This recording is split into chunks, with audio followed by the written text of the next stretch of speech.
26-এর ভোটের আগেই সিঙ্গুর সরগরম। এবার সিঙ্গুরে মমতা বন্দ্যোপাধ্যায়। 28শে জানুয়ারি সিঙ্গুরে সভা মুখ্যমন্ত্রীর বার্তার অপেক্ষায় সিঙ্গুরবাসী। 18 জানুয়ারি সিঙ্গুরে সভা করেন নরেন্দ্র মোদী। সিঙ্গুর থেকে শিল্পের স্বপ্ন ফেরি প্রধানমন্ত্রী।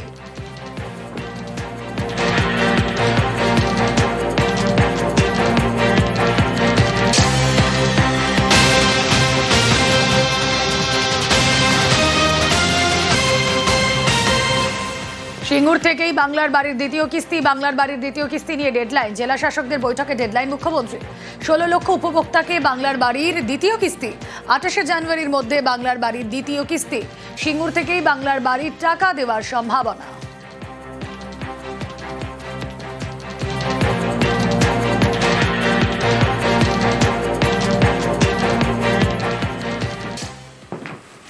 বিজেপির নতুন সর্বভারতীয় সভাপতি নীতিন নবীন বরণেও নরেন্দ্র মোদীর মুখে বাংলার নাম। মোদী বুঝিয়ে দিলেন 26-এ তাদের পাখির চোখ বাংলা। তবে বাংলার চ্যালেঞ্জ যে সহজ নয় সেটাও স্পষ্ট প্রধানমন্ত্রীর ভাষণে। দায়িত্ব নেওয়ার আগেই রাতেই বঙ্গ বিজেপি নেতাদের সঙ্গে বৈঠক নীতিন নবীনের। नितिन नवीन जी आगे बढ़ो, नितिन नवीन जी आगे बढ़ो।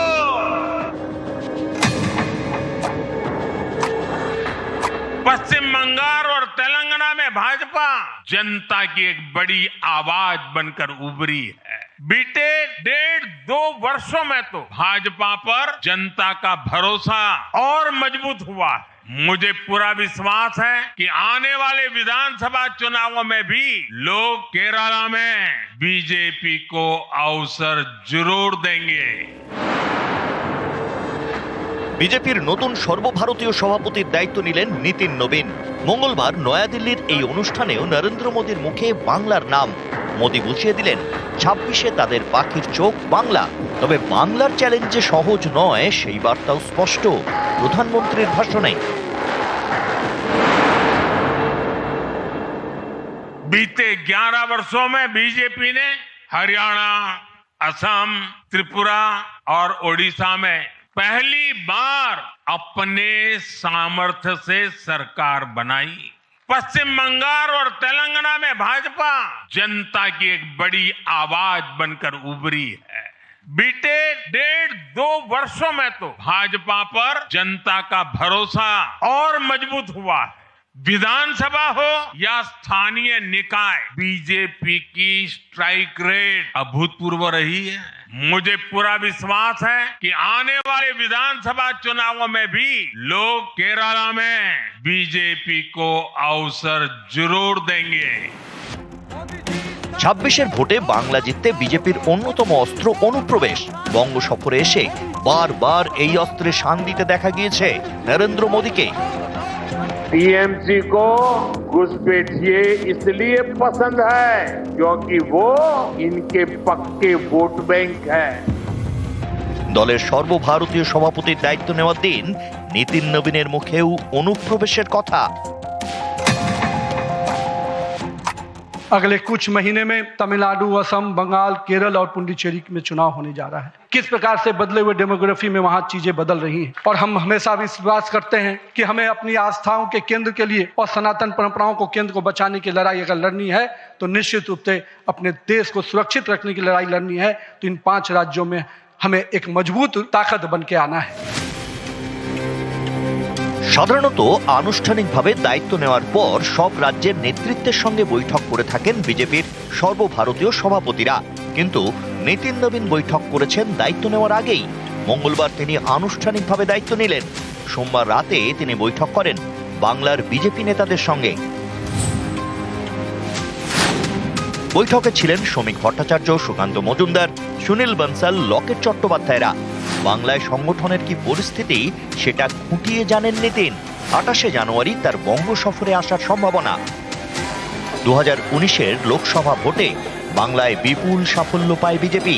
তারপর থেকেই পদ্মের পাখির চোখ বাংলা। এরপর একাধিকবার সভাপতি বদলেছে বিজেপির।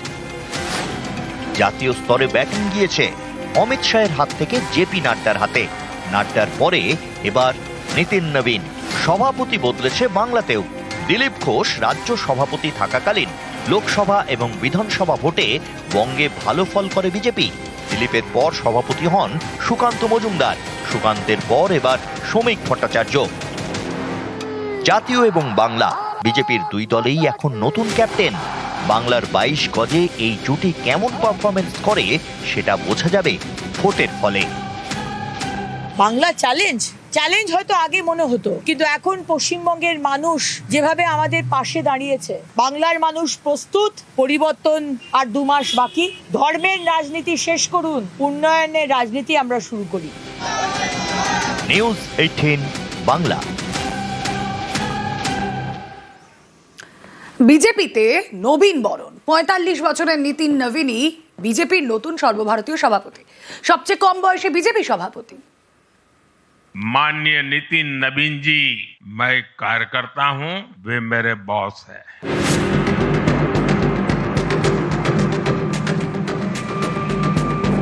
বিজেপির নেতৃত্বে এবার নবীন মুখ নিতিন নবীন। 45 বছরের নিতিনের কাঁধেই দেশের শাসক দলের দায়িত্ব।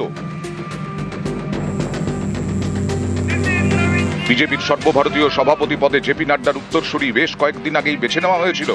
অপেক্ষা ছিল আনুষ্ঠানিক দায়িত্ব গ্রহণের। সেটাই হলো মঙ্গলবার। দিল্লিতে নবীন বরণ করলেন প্রধানমন্ত্রী নরেন্দ্র মোদী নিজে। নতুন সভাপতিকে অভিনন্দন জানালেন, দায়িত্বও বুঝিয়ে দিলেন।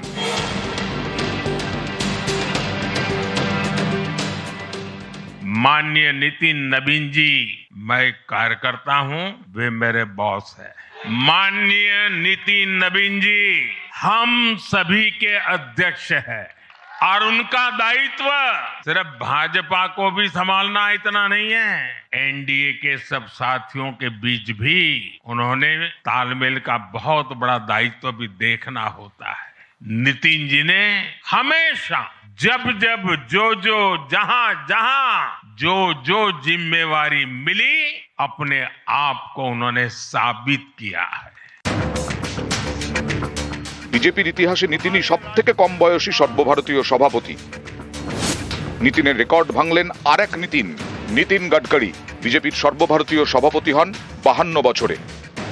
এবার নিতিন নবীন হলেন 45 বছর বয়সে। नितिन जी खुद भी एक प्रकार से मिलेनियल है। वो उस जनरेशन से हैं जिसने बचपन में रेडियो से सूचनाएं पाई और आज एआई के भी एक्टिव यूजर है। জন্ম রাজনৈতিক পরিবারে, বাবা ছিলেন বিজেপির নেতা। গেরুয়া রাজনীতিতে নিতিনের উত্থান ছাত্র জীবন থেকে। প্রথমে অখিল ভারতীয় বিদ্যার্থী পরিষদ, তারপর বিজেপির যুব মোর্চা। বিহার বিজেপির যুব মোর্চার সভাপতি। 2006 উপনির্বাচনে জিতে পাটনা পশ্চিম থেকে বিধায়ক। 2010 থেকে বাঁকিপুরের বিধায়ক। এবারও বিধানসভা ভোটে বাঁকিপুর থেকে জিতেছেন নিতিন। 2021 থেকে তিনি বিহারের মন্ত্রী। নিতিন নবীন শুধুমাত্র নিজে জিতেছেন তাই নয়, একাধিক ভোটে দলকে জেতাতেও গুরুত্বপূর্ণ ভূমিকা নিয়েছেন। 2023-এ ছত্তিশগড় বিধানসভা নির্বাচনে বিজেপিকে জেতানোর দায়িত্ব দেওয়া হয়েছিল নিতিনকে। কংগ্রেসের হাত থেকে ছত্তিশগড় ছিনিয়ে নিয়েছিল বিজেপি। 2024-এর লোকসভা ভোটেও ছত্তিশগড়ে ভালো ফল করে পদ্ম শিবির। এবার নিতিনের বিহারেও বিজেপির দুর্দান্ত ফল। সেই নিতিনের কাঁধেই এবার বিজেপির দায়িত্ব। তবে বিজেপির নবীন সেনাপতির সামনে চ্যালেঞ্জও প্রচুর। কয়েক মাসের মধ্যেই 5 রাজ্যে বিধানসভা ভোট। পশ্চিমবঙ্গ, অসম, তামিলনাড়ু, পুদুচেরি, কেরল। সামনেই এই 5 রাজ্যে ভোট। এর মধ্যে শুধুমাত্র অসমে বিজেপির সরকার, কিন্তু বিজেপি চায় বাকি রাজ্যগুলিতেও পদ্ম ফোটাতে। সভাপতি হয়েই নিতিন নবীনের কাছে এটা বড় চ্যালেঞ্জ। माननीय नितिन नवीन जी, मैं कार्यकर्ता हूं, वे मेरे बॉस हैं। নিউজ 18 বাংলা। খুনে অভিযুক্ত বিডিও প্রশান্ত বর্মনকে আত্মসমর্পণের নির্দেশ। সোমবার সুপ্রিম কোর্ট এই নির্দেশ দেওয়ার পরের দিনই বিডিও অপসারিত। আপাতত রাজগঞ্জে বিডিওর দায়িত্ব সামলাবেন জয়েন্ট বিডিও। প্রশান্ত বর্মনের গতিবিধিতে নজর রাখছে পুলিশ। আদালতে আত্মসমর্পণ করলে হেফাজতে নেওয়ার আবেদন জানানো যাবে।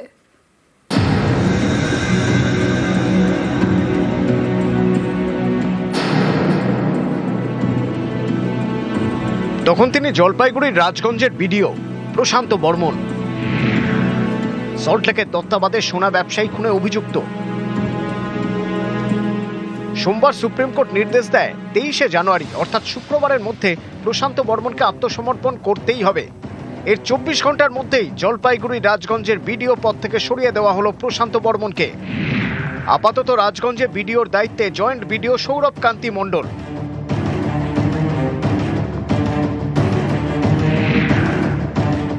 অভিযোগ, গত বেশ কয়েকদিন ধরেই বিডিও অফিসে যাননি প্রশান্ত বর্মন। তার গতিবিধির উপর নজর রাখছে বিধাননগর গোয়েন্দা শাখার পুলিশ। পুলিশ জানতে পেরেছে ভিন রাজ্যে গা ঢাকা দিয়েছেন প্রশান্ত বর্মন, চেষ্টা করছেন দেশ ছেড়ে পালানোর। সুপ্রিম কোর্টের নির্দেশের পরেই আরো কড়া বিধাননগর পুলিশ, বিডিওর বিরুদ্ধে কড়া পদক্ষেপ নিচ্ছে বিধাননগর পুলিশ। ইতিমধ্যেই পুলিশের উচ্চ পর্যায়ে বৈঠক, পরবর্তী ক্ষেত্রে শুক্রবারের মধ্যে একেবারে হাজির হওয়ার কথা বলা হয়েছে বিধাননগর আদালতে। গত 30শে অক্টোবর নিউটাউনের যাত্রাগাছি থেকে সোনা ব্যবসায়ী স্বপন কামিল্লার দেহ উদ্ধার হয়। তখন জলপাইগুড়ির রাজগঞ্জের বিডিও ছিলেন প্রশান্ত বর্মন। তার বিরুদ্ধে খুনের অভিযোগ দায়ের করে নিহতের পরিবার। নিজেকে বাঁচানোর অনেক চেষ্টা করেন তিনি। বারাসত জেলা আদালত, কলকাতা হাইকোর্ট, সুপ্রিম কোর্টে যান। এত কিছু করেও লাভ হয়নি। সুপ্রিম নির্দেশে প্রশান্ত বর্মনকে শুক্রবারের মধ্যে আত্মসমর্পণ করতেই হবে। বিধাননগর আদালতে পুলিশ আবেদন জানিয়েছে আত্মসমর্পণ করলেই যেন প্রশান্ত বর্মনকে কোর্ট লকআপে ঢোকানো হয়। এরপরেই প্রশান্ত বর্মনকে গ্রেপ্তারের জন্য আদালতে আবেদন জানানো হবে। আবেদন মঞ্জুর হলেই গ্রেপ্তার করতে পারবে পুলিশ। এই সবের আগেই চেয়ার গেল প্রশান্ত বর্মনের, রাজগঞ্জের বিডিও পদ থেকে অপসারিত। অনুপ চক্রবর্তী এবং শান্তনু কর, নিউজ 18 বাংলা। দক্ষিণ 24 পরগনার বাসন্তীতে তুলকালাম। হয়রানির অভিযোগে এসআইআর শুনানি কেন্দ্রে ভাঙচুর, রাস্তা অবরোধ, গন্ডগোলের মাঝে পড়ে আহত 2। রাজ্য পুলিশের নোডাল অফিসার এবং জেলা শাসকের থেকেও রিপোর্ট তলব করেছেন সিইও।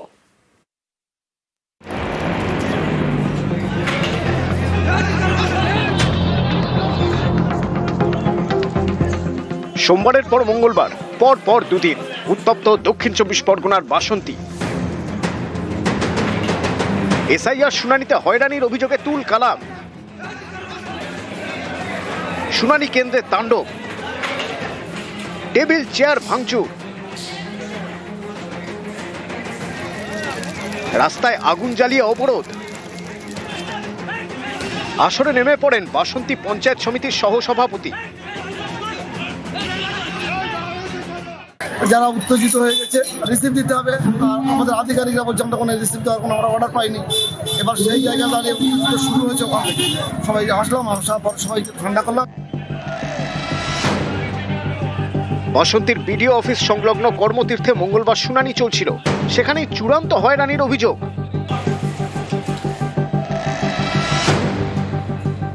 যারা কাগজপত্র জমা দিচ্ছে তারা পরিষ্কার বলছে যে আমরা যে কাগজটা জমা দিচ্ছি তার জন্য আমাদের একটা রিসিপ্ট কপি দাও, সেটা তার কোনো সদুত্তর দিচ্ছে না। রিসিপ্ট কপি না দেওয়ার কারণে ভাঙচুর। নামটা একটু ভুল, আমাদের কর্তব্য কি যারা ছিল বেশি পরে গিয়ে অন্যজনকে সংশোধন করে নাও। সেই বেলার যারা ছিল ছুঁড়ে ফেলে দিয়েছে।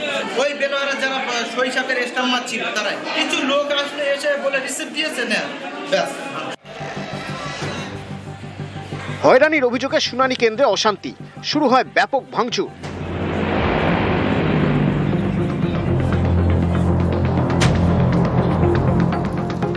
বাসন্তী গদখালি ও বাসন্তী ঝড়খালি রাস্তা অবরোধ করা হয়। গন্ডগোলের মাঝে পড়ে আহত হন একাধিক। অশান্তির জেরে ঘণ্টাখানেক বন্ধ থাকে শুনানি। বাসন্তীর ঘটনায় রিপোর্ট তলব করেছেন সিইও। রাজ্য পুলিশের নোডাল অফিসার ও দক্ষিণ 24 পরগনা জেলা শাসকের থেকে অশান্তির কারণ জানতে চেয়েছেন। নিউজ 18 বাংলা।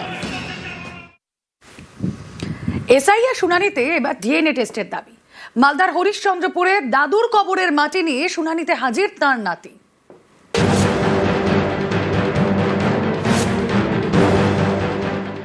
দাদুর কবরের মাটি নিয়ে বারবার দাদা হয়রানি করছে, হয়রানি বলে এইরকম তো চেক হচ্ছে না, আমার দাদুর ডিএনএটা চেক করা হোক।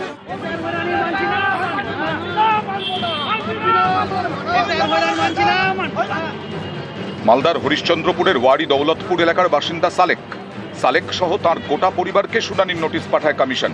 হরিশ্চন্দ্রপুর 1 ব্লকে শুনানি কেন্দ্রে তারা হাজির হন। সালেকের অভিযোগ, বিভিন্ন নথি জমা দিলেও তাদের হয়রানি করা হয়।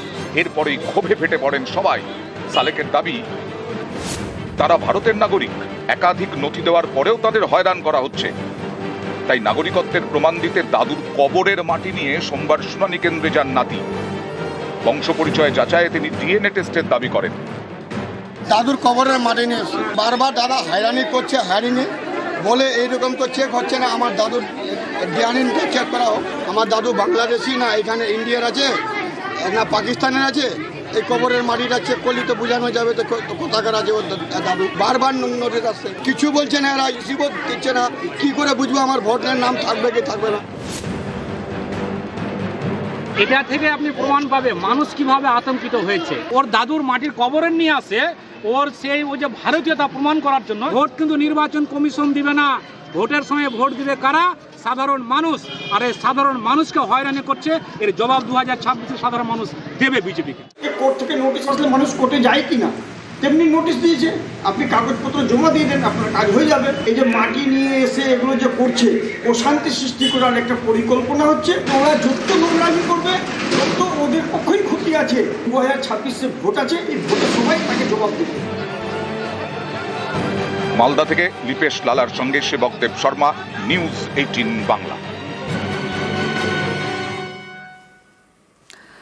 ফের এসআইআর শুনানি আতঙ্কে মৃত্যুর অভিযোগ এবার মালদার চাঁচলে, এবার মুর্শিদাবাদের জলঙ্গিতে।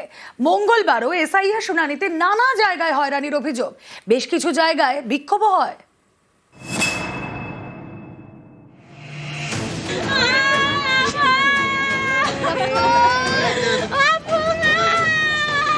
মালদার চাঁচলের বাসিন্দা জলিল আলী। মঙ্গলবার সকালে তার মৃত্যু হয়। পরিবারের দাবি তাদের সকলকে শুনানির নোটিশ দেওয়া হয়েছে। সেই আতঙ্কে বৃদ্ধের মৃত্যু বলে দাবি। মায়ের, আমার বাবার আর আমার তিনজনের হিয়ারিং এসছে, তো বাবা ওগুলো শুনি আতঙ্কিত হয়ে গেছে। টেনশনের কারণে তাই ইলেকশনের কমিশন এরা হবে।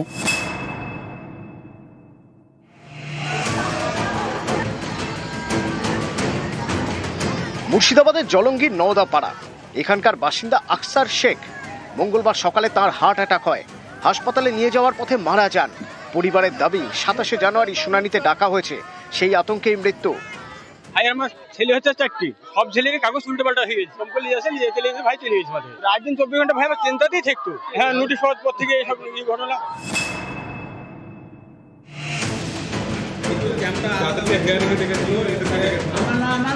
বীরভূমের নলহাটি পুরসভা 16 নম্বর ওয়ার্ড এখানকার বাসিন্দা শাহনাজ বেগম।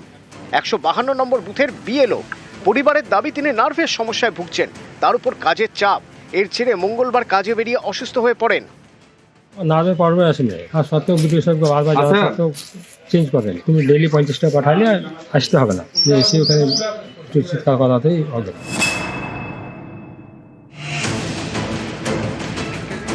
হুগলির সিঙ্গুরের বাসিন্দা শোভারানী বিশ্বাস। পরিবারের দাবি বছর 75-এর বৃদ্ধার কোমরে চোট, ঠিকমতো হাঁটতে পারেন না। তাকে এদিন শুনানিতে যেতে হয়, টোটোয় বসেই তার শুনানি হয়।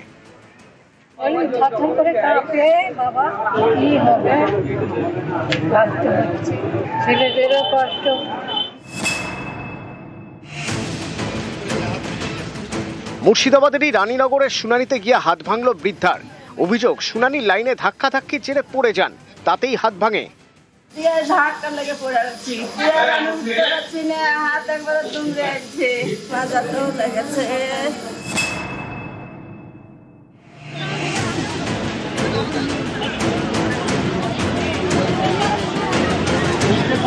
এই টেনশনে সবকিছু কিছু বোঝা যাচ্ছে না, এমনি কাগজ যাওয়ার পর থেকেই এরকম টেনশন চলছে।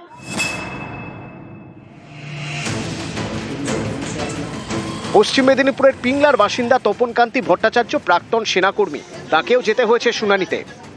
1992 সালে আমি ফৌজে জয়েন করি। তো আজকে এতদিন সার্ভিস করার পরে, আর্মিতে কাজ করার পরে, সব কিছু করার পরে খারাপ লাগছে যে নাগরিকত্বের প্রমাণ আমাকে দিতে হবে। আজ এটা নেই, কাল সেটা নেই, আজ এটা আনতে হবে, কাল ওটা আনতে হবে, তুগলকি রাজ চলছে আর কি।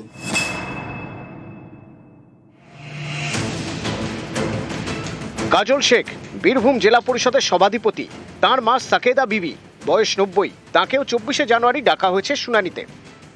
আমার মায়ের বর্তমান বয়স প্রায় 90 ছুঁই। 2000 সাল থেকে আমার মা পেনশন পায়। কেন্দ্র সরকার আমার মাকে পেনশন দিচ্ছে, আবার সেই কেন্দ্রীয় সরকার আমার মাকে লাইনে দাঁড় করাচ্ছে। এর থেকে দুঃখজনক, অপমানজনক।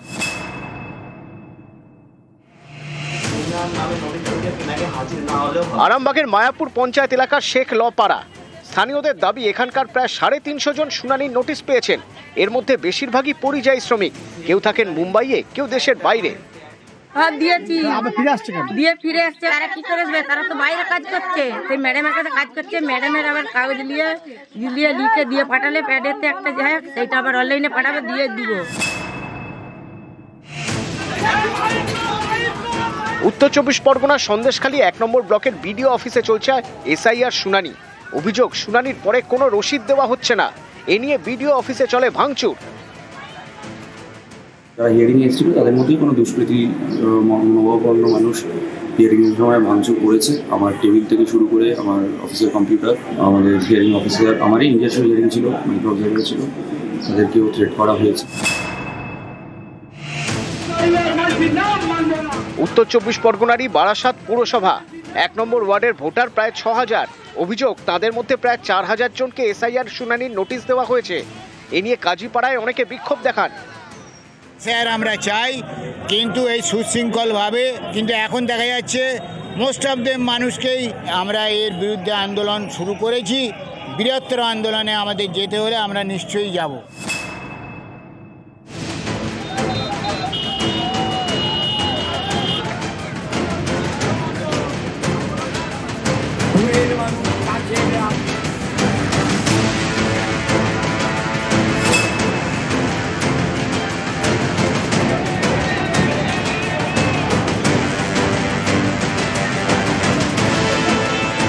এই যে নাম হিয়ারিংয়ে, একজনের একাধিকবার এসেছে, গিয়ে নিজেদের হিয়ারিংয়ে পার্টিসিপেট করেছে, কিন্তু তারপরেও তাদের আবার নতুন করে লিস্টে নাম এসেছে। নিউজ 18 বাংলা। নদিয়ার চাপড়ায় গ্রামীণ হাসপাতালের নতুন বিল্ডিং এর উদ্বোধন। বেডের সংখ্যা 30 থেকে বেড়ে হলো 90। আরেকদিকে উত্তর দিনাজপুরের গোয়ালপুকুরে নতুন সেতুর জন্য বরাদ্দ 2,42 লক্ষ টাকা। জলপাইগুড়ির বানারহাটের গ্রামে তৈরি হচ্ছে নতুন সেতু।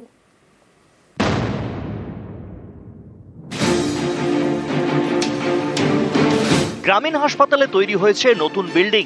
এখানে রয়েছে 60টি বেড। নতুন ভবনের উদ্বোধন করেন কৃষ্ণনগরের সাংসদ।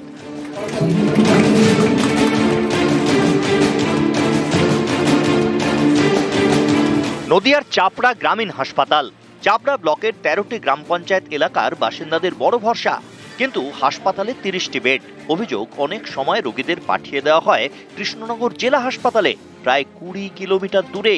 এতে রোগী এবং পরিজনদের ভোগান্তির এক শেষ। তাই গ্রামীণ হাসপাতালে বেডের সংখ্যা বাড়ানোর দাবি ছিল দীর্ঘদিনের। সেই মতো উদ্যোগ। সাংসদ তহবিল এবং চাপড়া পঞ্চায়েত সমিতির ফান্ড মিলিয়ে প্রায় 60 লক্ষ টাকা খরচে তৈরি হয় নতুন বিল্ডিং, যেখানে রয়েছে 60টি বেড। শক্তিনগর যেতে হতো আমাদের, বেডের সমস্যা হতে বলে। এখন সেই সমস্যাটা আশা করছি হবে না। এখানেই ট্রিটমেন্টগুলো হবে, আরও সব ল্যাব ট্যাব হচ্ছে, এর জন্য আমরা সব খুশি।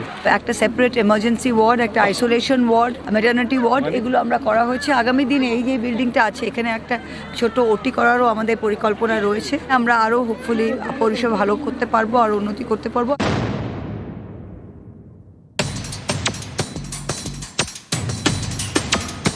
উত্তর দিনাজপুরের গোয়ালপুকুরের 1 নম্বর ব্লক।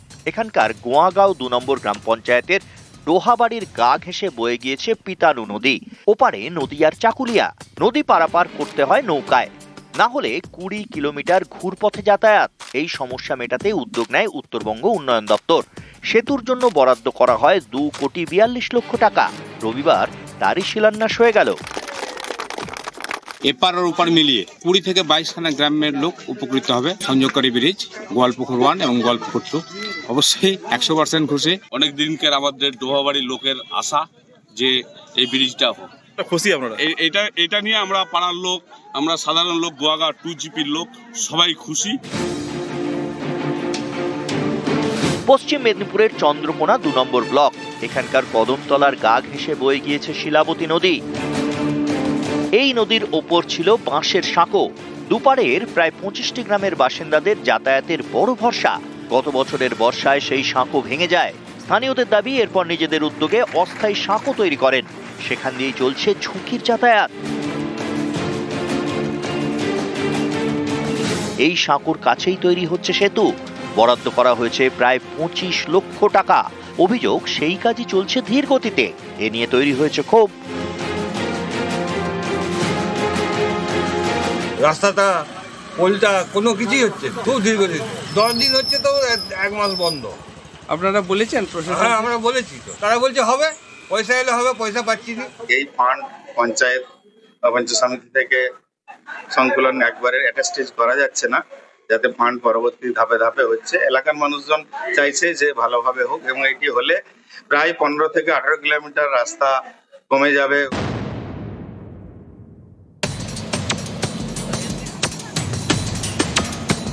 জলপাইগুড়ির বানারহাট, এখানকার প্রধান পাড়া দিয়ে বয়ে গিয়েছে বুড়া কালুয়া নদী। স্থানীয়দের দাবি, এই নদীর ওপরে এতদিন কোনো সেতু ছিল না, বর্ষা ছিল সাঁকো। এবার সেখানে তৈরি হবে সেতু। সোমবার থেকে শুরু হয়ে গিয়েছে সেতু তৈরির কাজ। ভালো লাগছে, সমাজের উন্নতি হচ্ছে। এটা তো দীর্ঘ প্রায় 15 বছর আগে থেকে দাবি। সেতুটা হলে আমাদের এবং পার্শ্ববর্তী বা প্রতিবেশী সকলেরই সুবিধা হবে। নিউজ 18 বাংলা।